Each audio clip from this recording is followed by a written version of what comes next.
Congratulations on She Is Love. It's a really lovely film. I really very much enjoyed it. Now, Jamie Adam, the director, has also written the script, and it seems to have been drawn from personal experience, which probably a lot of us can identify with. Because of the nature of the script, was it drawn from Jamie's own experience, and how did he pitch the script to you? There wasn't a script.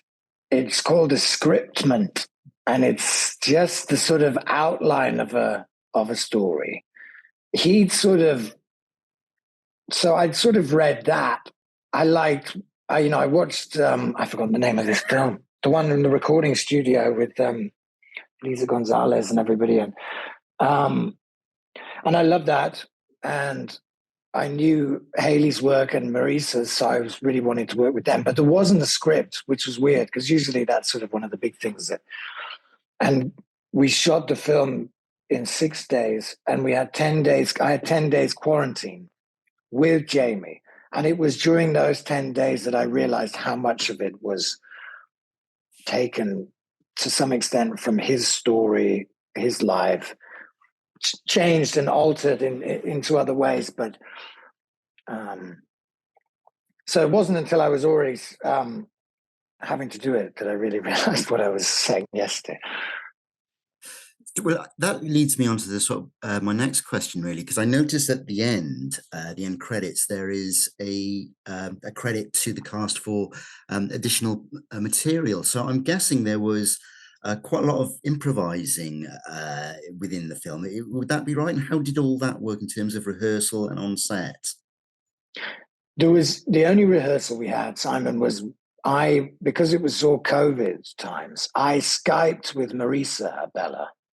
And we pretended that I was on tour as a DJ and she was back home in London. And so the Skype, we didn't actually talk out of character at all. I think we said, hi, Sam, hi, Marissa. And then Jamie was texting us stuff that he wanted us to say or directions he wanted our improv to go in. Because we were meant to know each other already as the film starts. She's my girlfriend. So he wanted us to have at least met. But Haley, I met literally the evening before. We had no idea what each of us had imagined our past was. We never really discussed it. And then you go in a room, where it's meant to go. Jamie says, okay, now start talking about this. And so you start talking about that. And then if you like something, he'll sort of jump in and say, now say that, or go back a second and say that again, and then answer this. And so it was like that. And the camera was rolling, the takes, because there was only one camera. So if he shot my improv part of the conversation for an hour and a half, then we'd have to do an hour and a half on Haley. And we'd forgotten what we'd said. So, at one point we made up a song in the middle of an improvised scene. And then at the end, they said, oh, that was great. Do the song again. And we were both, well, we don't remember it. So we had to listen to it back. We sang that. Okay, well, what are the chords? Well, we don't know. Well, let's watch the video and find the chords. It was really, and the camera's rolling 6 or 7 hours a day, I think, which is very unusual, as you know, for a film, which is usually a lot of waiting around and repetition.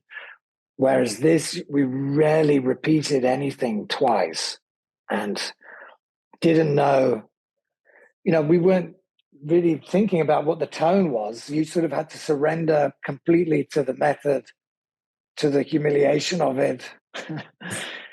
And just let Jamie worry about it. You mentioned that about your role as a DJ, and music does play quite a significant role in it. There's a scene in the film which it's such a nice scene. It's yourself and Haley sat on a sofa, and the pair of you are listening to Nick Cave's "Into My Arms," and it's such a delicate scene. I'm just wondering how you did that in terms of setting the mood was that track played in, or were you aware that that track was going to be used, or what?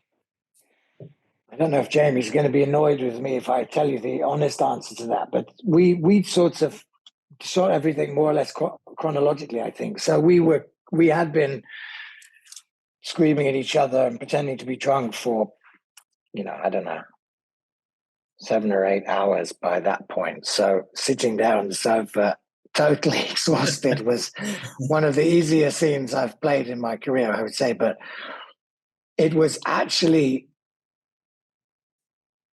I can't remember which one, but it was a Marvin Gaye duet, and we listened to it. I don't think it was "Ain't No Mountain High." No, which one was it? I can't remember. But what's going on? No, it was one of the duets with Tammy. I don't think it's "Ain't No Mountain High Enough." It might have been. It might have been that. And then I think there was an issue with how much it cost, and so they changed it to Nick Cave's song, and it fit absolutely perfect, even when we were tapping our feet. Yeah, and everything. I mean, it works. Yeah, it works really brilliantly, and it's a beautiful song. But we were listening to another song entirely at the time. Okay.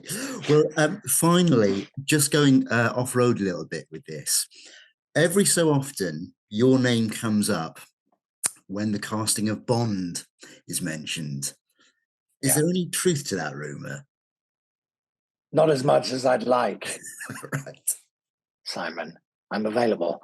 My dad, I think one of the reasons this came up, one of the first times, is because there was an article in the newspaper saying that someone had put a lot of money on me being the next Bond. And I read this article, I thought, I bet that was my dad.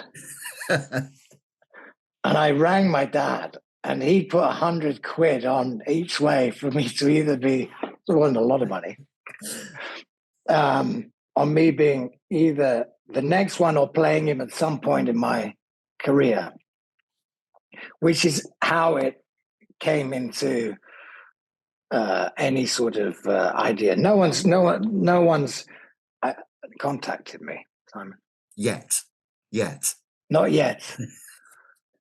Great. Well, thank you for your time, Sam. She Is Love is such a lovely little film. I hope it does very well. Thank you. Thanks very much. I appreciate it.